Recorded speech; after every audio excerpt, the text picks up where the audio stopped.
Halo teman-teman semuanya, hari ini saya sedang berada di rumah sakit RSUD Hanapi Muara Bungo.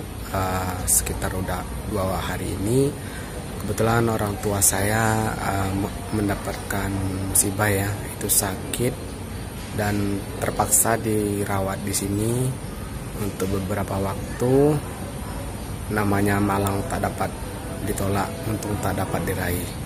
Ya, untuk teman-teman semuanya doain saja ya, semoga orang tua saya cepat sembuh. Ini menanti hasil pemeriksaan dari dokter. Kalau udah dipositifkan atau diperbolehkan pulang, nanti kita akan eksekusi.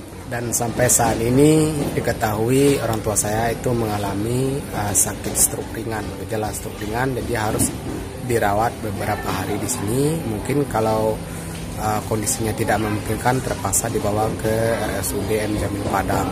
Nanti kita akan tunggu hasil dari dokternya. Oke.